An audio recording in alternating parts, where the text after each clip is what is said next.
it's going to sound so simple, and people have heard it before, and a lot of people are going to nod but never do anything with it. And I'm talking to you folks. You've got to learn to say no. A lot of the contractors I know are really stuck in the I've built myself a job but nothing more. But there's no human element. You can't assume that AI is right. It's not right. It is 80-90% correct, but it's not exactly correct. But I absolutely think it has the possibility of impacting our judgment and causing us to take the easy button, when in reality, sometimes it's that hard road that gets us where we need to go, not the easy way.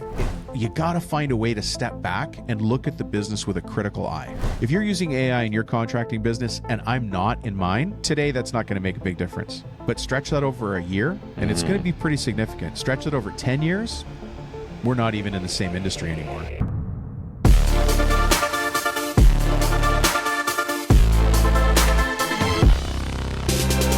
Hi, and welcome to the 91-Day AI Transformation Podcast. I'm your host, Jonathan Mast, and I've got with me today Dominic Rubino. I'm so excited to have this conversation. I've been prepping for it for a while here, Dominic, getting ready and looking forward to our conversations as we go through. For those that are maybe not as familiar with you as I am and have done the research, will you give us kind of a 30-second elevator pitch on who's Dominic and who do you serve? Sure. Thanks. Well, first of all, people can find out more about you on my podcast because I had you on talking about AI to my audience, right? Yeah. So I serve the construction industry. I'm a business coach for them. But I have to say, I'm not a theory business coach. I'm a reality-based. I still continue to learn.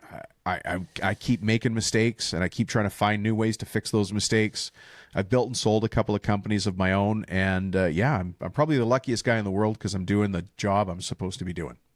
I love that. You know, it's interesting. Somebody talked to me earlier today and they're like, how did you get to where you are now? And I'm like, I'm not 100% sure, but I actually finally feel at my age at 56 that it's like I was made for this part of my life. Everything's like the stars are aligned. Everything's great. I couldn't imagine having any more fun. You know, if you asked me, what would you change about your job? I literally would have a hard time picking anything. Yeah, I think I'm 56 as well, Jonathan. So if somebody had told me when I was 20 that I'd have to wait till 56 to finally feel like I'm in the groove, I might have been a little more impatient. But, you know, I have been coaching for 25 years now. So maybe it's about time I feel like I'm in the right place. There you go. There you go. Well, let's kind of begin and take a couple steps back. You have built and exited multiple businesses over the years, and that's super impressive because many of us try to just do that once in our lives and don't manage to do that. Can you talk to me a little bit about the moment when you realized that working harder wasn't the answer to all of the problems that you ran into? Is that something that you could share? Yes, and I think I continue to learn that lesson again and again. So I might not be the smartest guy on this podcast right now, right? You probably are, though. But you're right. Look, I'm always struggling with how to work smarter. And sometimes I watch people around me and I'm like, that Jonathan, that was brilliant, the way he did this, and that, and solved this problem that I just manually did all the time or didn't think there was a shortcut to. Or we just did something the way we did it because we always do it that way. So yeah, I've had various moments in my life where I thought, you know, we need to really change what we're doing.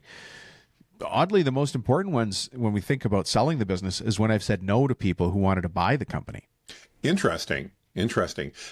For people that maybe never found themselves in that situation, can you expand on that a little bit? Why is it sometimes important to say no when, you know, that's our, man, I want to sell, and then somebody comes up and we're like, yes! I've been that through a couple times and know that it's not always the yes you think it is, but why sometimes is it so important to say no? Yeah.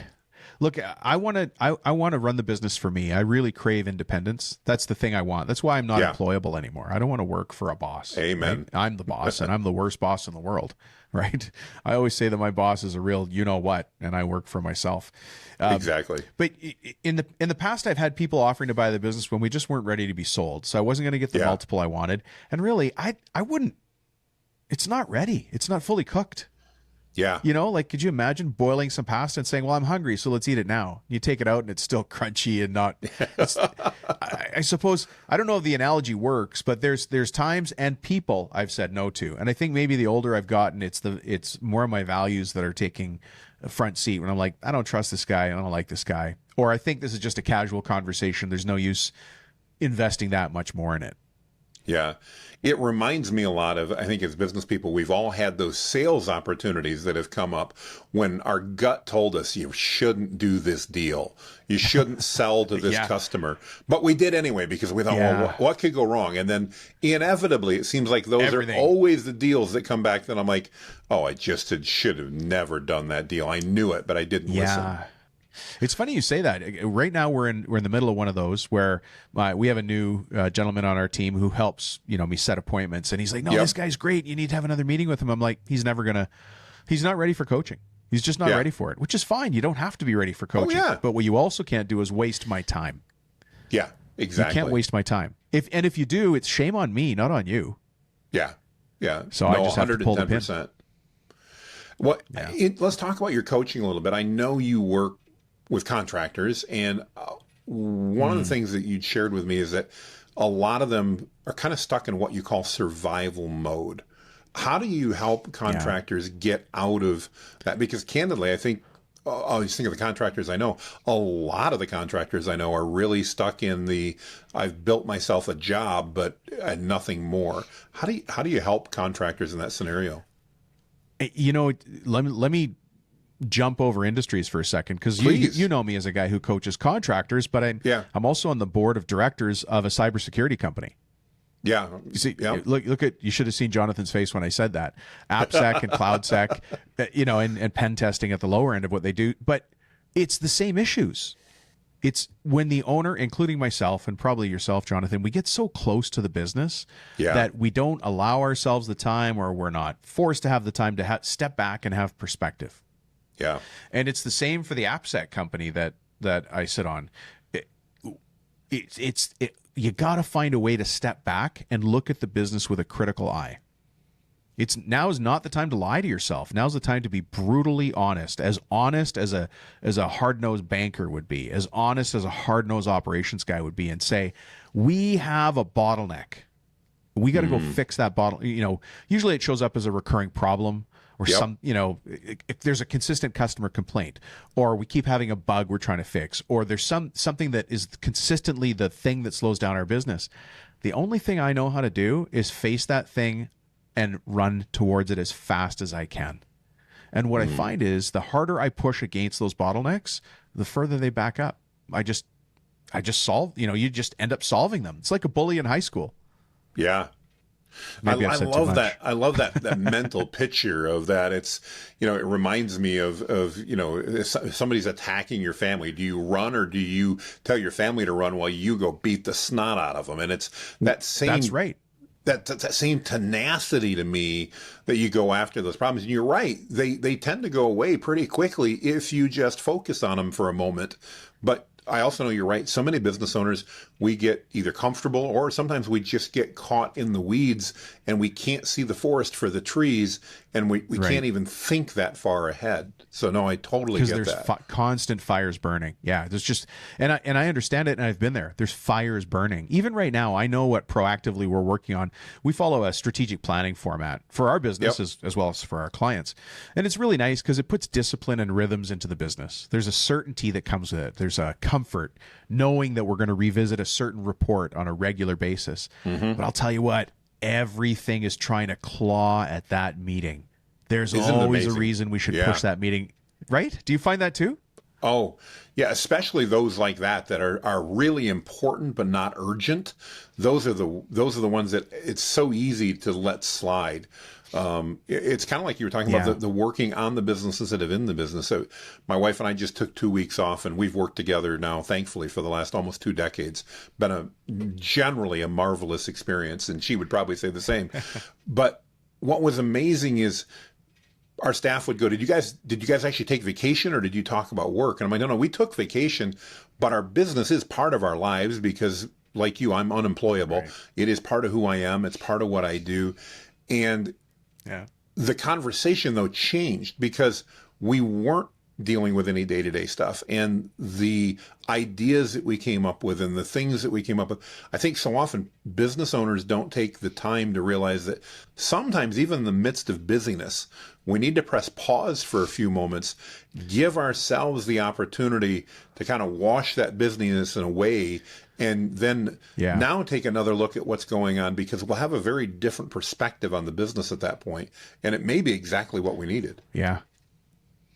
It's just, it's going to sound so simple, and people have heard it before, and a lot of people are going to nod, but never do anything with it. And I'm talking to you folks. You've got to learn to say no. Yeah, it's powerful. There's some things you're going to have to say no to. Just say no, or ignore it. Yeah. There will always be people trying to claw at my schedule. Yeah. Ignoring seems to come back at me. No seems to be more definitive. I like that a little better personally. I love that.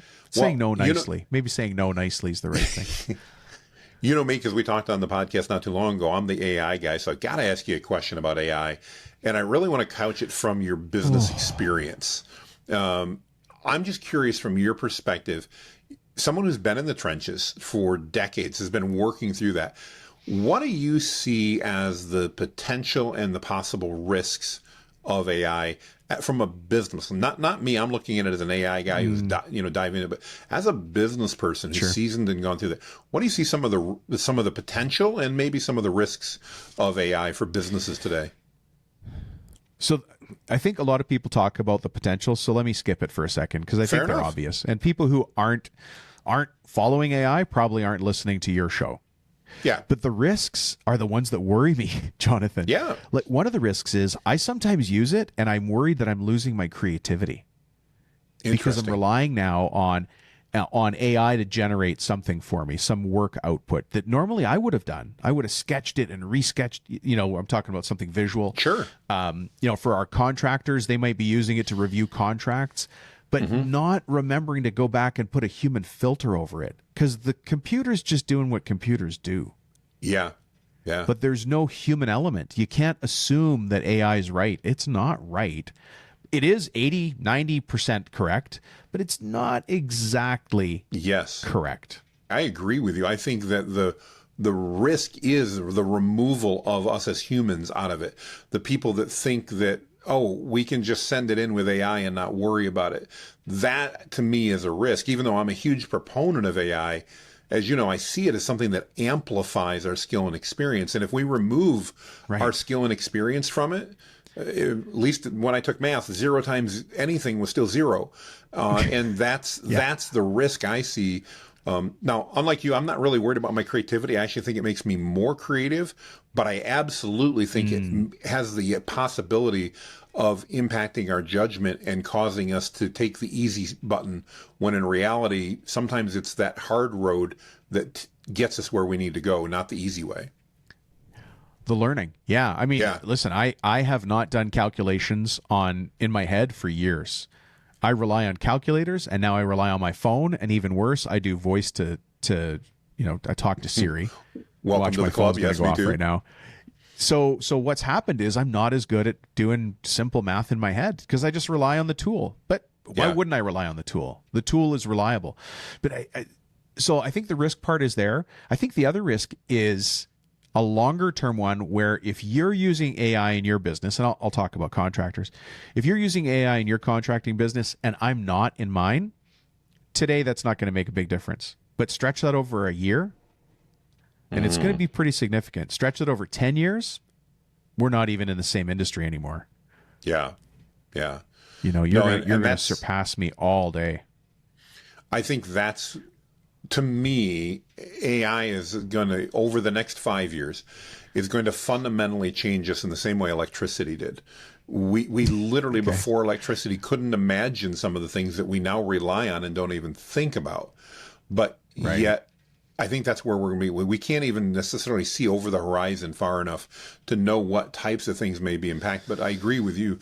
If you're a business owner and you're like, I'm going to ignore this, it's going to go away, or I don't need to worry about it. Right now, that's probably not a very dangerous decision to make. I would say it might be not the wisest, but it's probably not dangerous. But over the next few years, if you continue in that, I do think those businesses that embrace it and look at it unemotionally with logic as to how can I use this to do things or to help my team do things that they either don't like doing, aren't very good at, whatever that may be. They're not consistent at. Yeah, there's some, that Right. report that I'm supposed to review every Friday that I sometimes do and sometimes don't because it's too much work. If I can have AI analyze that report and bring me key takeaways, now that has value because, That, first of all, the key takeaways are going to pull me into the report and then I'm going to look at it. But if you yeah. just put the report in front of me, I'm likely to get, I got other things to do, like go ride my motorcycle or something else. And it's hard to get into it. So those are areas where I see AI making a difference, Yeah. not just because AI helps me analyze the report, but part of it because AI helps engage me by figuring out ways to capture my attention when we know attention is hard to capture nowadays.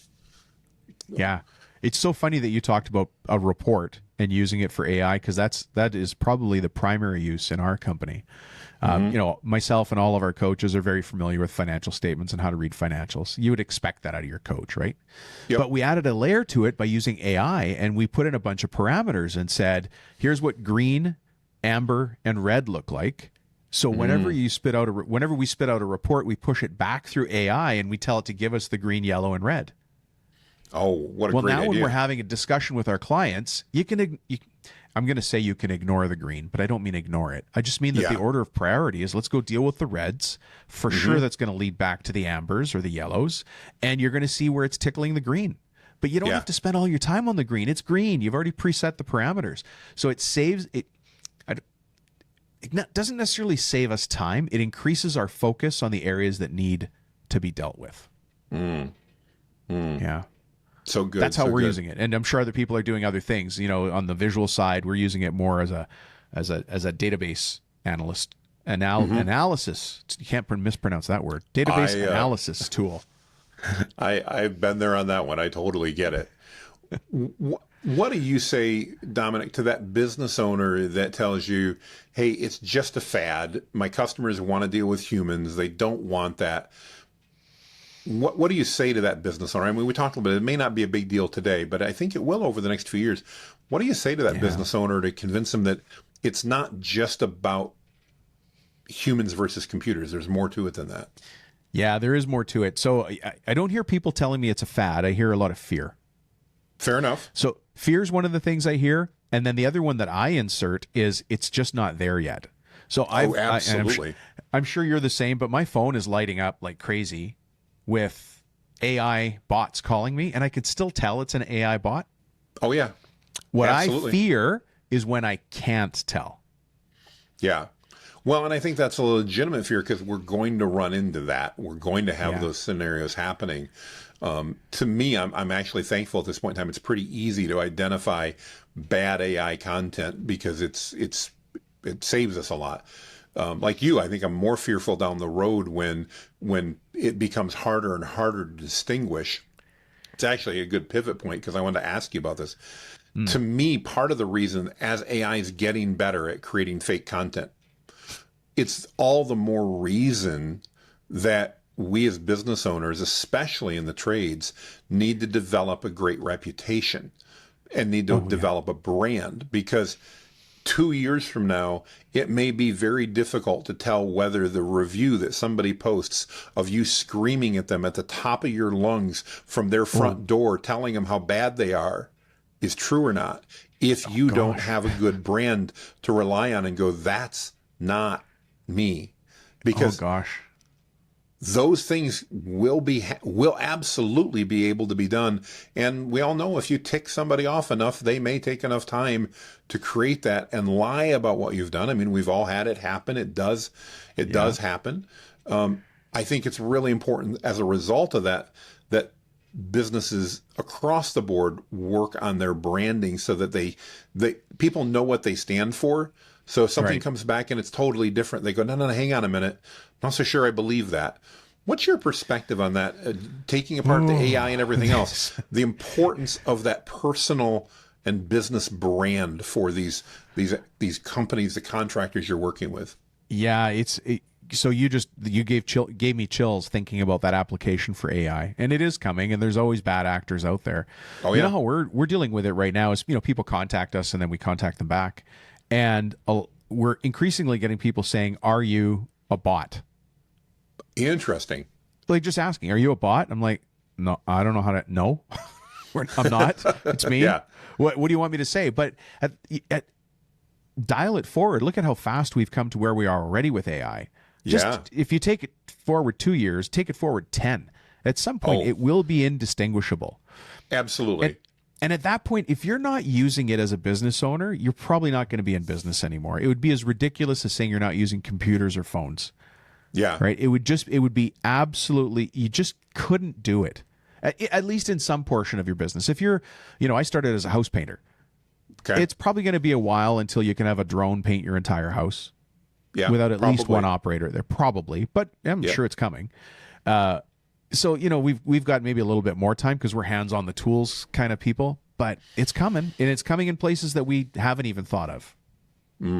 Yeah, that to me, I think is the, I don't want to say scary part because I'm really not scared about it, but maybe the intriguing part is I think we are going to have things available to us and opportunities that we truly can't even conceptualize now because we've never been there. I was recently on a podcast and I compared it in my mind to the 4-minute mile. Now, I'm never going to run a 4-minute mile because I've never run very much myself, but I know the history that until the 4-minute mile was broken, it was considered impossible for a human to be, wasn't just physically impossible. But yet, when one person broke that, within months, dozens of people broke it. And I think we're on that with an AI thing. Right now, we're not even thinking about breaking that 4-minute mile because it's so far out of our head now. But I think we're going to start seeing things like you mentioned. Today, is it possible for an AI-controlled bot to paint your house? Not very well. But could it be possible within a couple years? Absolutely. Some of the things that they can do from vision, the vision AI tools, absolutely blows my mind away. I just used one the other day. We found a bug. We were down at our home in Alabama, and I found a bug, and I'm new to Alabama. I'm like, what the heck is this? So, I went and asked AI what it was, and it gave me 2 possibilities, and then analyzed the picture and asked if I could take another image of it to show it another aspect to better determine. Okay, that's pretty cool when you think about it, because in the old days, I would have had to go grab a bug book and I would have had to look it up and I would have looked between 4 pages. And if they weren't next to each other, I might have missed it. And then I would have been wrong. Just, there's so many things. I mean, You just reminded me. I'm going to talk about the most primitive of pursuits. I love hunting. Yeah. And so I just used a map from Onyx through ChatGPT to assess alpine areas I could hunt mule deer. How'd it work? I'd love to hear the feedback. Do you know what? It was fine. It was good. Maybe it was as good as having a beer with your buddy and looking at the map. Okay. But I'll bet you the problem was me and my prompts. Well, but the other thing is again, it's just even thinking about, is that ever going to happen? Would you have done that before? I find that AI lets me do things that I thought of doing in the past, but didn't have the time to pursue. And now because I can do things differently, I have the time to actually do some things that I would have never done before. And in many cases, it's serving my audience better. A prime example is I just did an employee review today. We have, throughout our businesses, we've developed over the years a kind of a process that we follow when we do employee reviews. And it does involve some paperwork, which my ADHD brain really detests. And last night, as typical for Jonathan doing an employee review, it was about 8 o'clock at night. And I'm like, oh, I got a review tomorrow. Oh, crap. I got paperwork to do.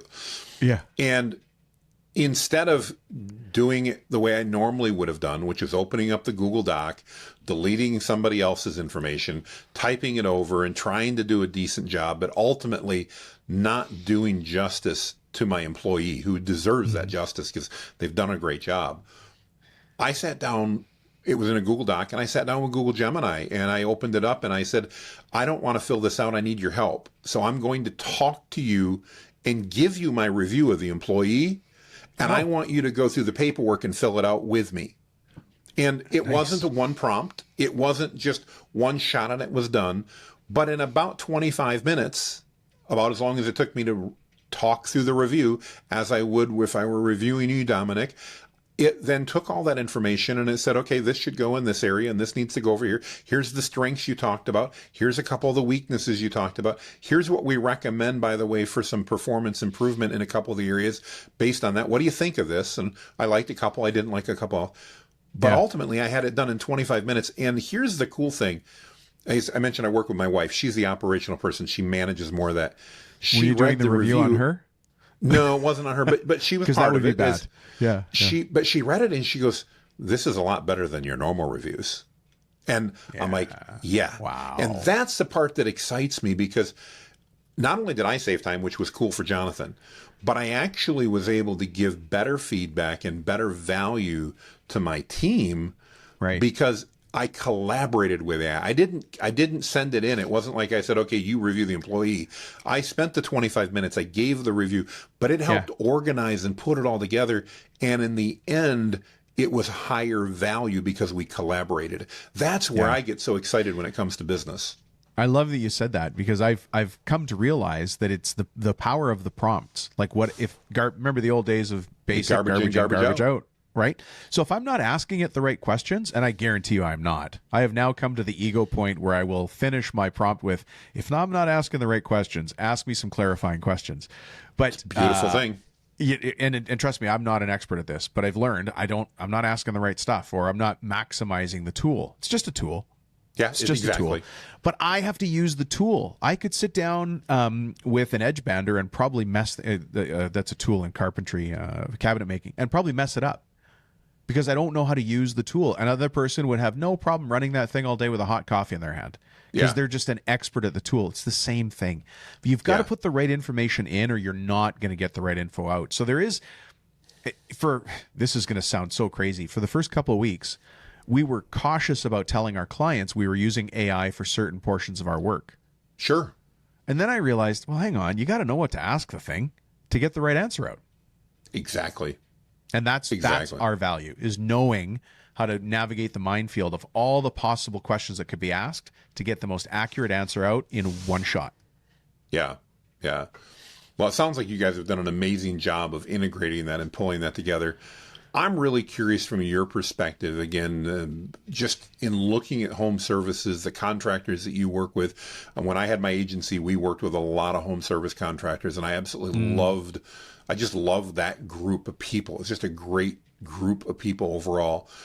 Far more comfortable with that than I was with suits. I love that. That's why I'm here. Yep. Yeah. But I'd love it to hear from your perspective.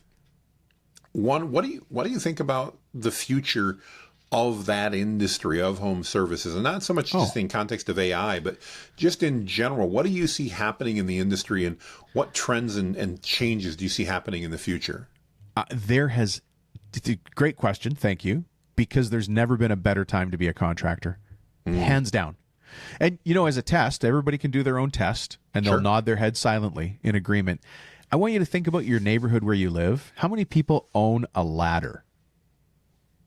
And then, okay, maybe there's one or two in your neighborhood, and you live in a condo or in a house, right? But now I want you to think about how many people around you own a set of tools. Yeah. And that number's dropping. And even if I have the tools, I have tools. I don't use them. I don't use them because I don't have the time. But I don't know how to use them. Oh, yeah. I have a lawnmower. The guy that cuts my lawn just quit. And I'm like, now I got to mow the lawn. It's not that I don't have the tools. I don't have the time. Yeah. I don't have the time. And, you have to think in most major centers, somebody's driving between an hour to 2 hours to work each day. And when they come home, they want to take their daughter to softball, their son to football. They want to take care of the kids so their wife can go to choir. She needs a break, right? All of those human things. And they're like, I don't want to climb up on the roof and fix a shingle. I'm going to call somebody. So there has never been a better time to be a contractor than right now. Hands down. Hands down. This is the greatest time in the history of the world to be the kind of person who knows how to use tools to solve problems. So I thank you for asking the question. Never been a better time. Well, and I love that answer, because I see that happening in just life. Prime example, we just we redid one of the rooms, and so we bought a TV to put up on a wall. We bought the mount and everything else. Yeah. I'm not sure, but I might be capable of finding a stud and mounting that on the wall. You're still waiting for the TV to be on the ground. You wake up in the morning. Yeah, it's possible. But yeah, what amazed me about that is I thought, well, this will be really easy. I'll just reach out and find a handyman and have them do it. I've done that in years past, and it was no big deal to find somebody to come and hang my TV. I was amazed how hard it was to find anybody that wanted to do it. And it wasn't that it didn't pay decently. I think it cost me like $200. He was here for 15 minutes. Now he had to drive and all that. But I mean, all things considered, that's reasonable money for the work that you put in. But it was really hard to find somebody. We tried multiple times, and that's just a simple hanging a TV. I mean, we're not talking about fixing a problem. It was just, oh my goodness, I can't believe how hard it is. I think that you're absolutely right. Anything related to contractor work, if you can develop that skill or lean into that skill, if you have any type of passion at all towards any of those contractor skills, man, what an incredible time to lean in, because there's a whole bunch of people like me that have no skill in that area. And I mean, that is just an area that I must have thought it was time to go to the buffet instead and missed it entirely because I didn't get any talents. You have an undeveloped skill. You have an undeveloped skill. That's what it is. Because a generation ago, 2 generations ago, you and I would have been working with our hands. Yeah. And that would have been our job, or something similar to it, or coming home and doing the work after we got home. But it's just, the world is a different place, and as we are talking about now, it's going to continue to evolve. Yeah, no, absolutely. And to me, that's exciting. I love to hear that it's evolving, and that I see that as great. Well, talk to me a little bit about Dominic in the future. You've done a lot of amazing things. You've written books. You've been coached. You've had businesses. What's the next 10 years look like for Dominic? Well, I'm going to continue to develop my business. I've decided that I'm going to let adventure take the lead. And so I've got a couple of really cool trips coming up. I mean, one of the ones that's been in place for years is myself and 3 buddies go fishing every year. And each of us takes turn choosing some fantastic location. A couple of years ago, we went to Molokai for bonefish. Wow. We love the bone fishing so much, so we're going to Bahamas for bonefish this year. So that's kind of a thing. I just hiked some caves in Vietnam, which were incredible. Wow. I've got a road rally, 2 road rallies coming up, one in Cambodia and another one from Budapest, Hungary down to Central Africa, where we've got to buy the vehicle, outfit the vehicle, and then all the administrivia of getting through all those borders and checkpoints and taking the ferry across from Spain to Morocco. I really want adventure now. I've always put time back into the business, and I haven't really given myself the time to go do the cool stuff. I got to do the cool stuff before I slide into the grave. So I'm only 56, but that's what I'm doing. No, I get it. Hey, I mean, we all do those things. I mean, I just recently, my wife was telling me I needed some more hobbies, and because I do love what I do. And I mean, I so enjoy it. I don't sometimes think about it. And I went out and I'm like, you know what? I used to love riding dirt bikes and quads when I was a kid. I think that sounds like fun again. She's like, I think you might hurt yourself. I'm like, all the better reason. Let's do it, Let's do it. And I got to tell you, I haven't had so much fun in so many years as I have when I just go out on that quad and putz around like an old man on it. But I love it. And it's great. I had a vision of your beard split perfectly in half, stretching behind you. That has happened too. Yeah. It's funny you say that. When I ride my motorcycle, it's exactly what happens. When I come back from the motorcycle, the beard is literally split in half. It's hilarious. Yeah. So, yeah. Now we've learned with the ATV, it's different. It comes back and it's not white any longer. It's tan from all the dust because it's like a magnet for dust. That'd be true. It's funny. The other day I went riding. I got back. I took a shower, thought I'd got my beard good, and I climbed out, and my wife started laughing at me. And I'm like, it's not nice to laugh at your husband just because I'm fat. And she goes, no, I'm laughing because your beard's still tan and you just took a shower. And I'm like, really? Yeah. So it just had so much dirt in it. It's so those are things that make life fun. I love that. I mean, what an experience. So cool. Well, if people are interested in reaching out and connecting with you, Dominic, what's the best way for them to do so? They should go to AI and type in my name. Okay. There we go. Yeah. I'm pretty easy to find. I've got 2 YouTube channels, both in the construction trades. Yep. So my name's Dominic Rubino. Though I'm wearing the hat from one of my shows. I saw Cabinet that, yeah. Maker Profit System. Yeah, that's a pretty specific title, Cabinet Maker Profit System. And it's a market that nobody's been serving for years.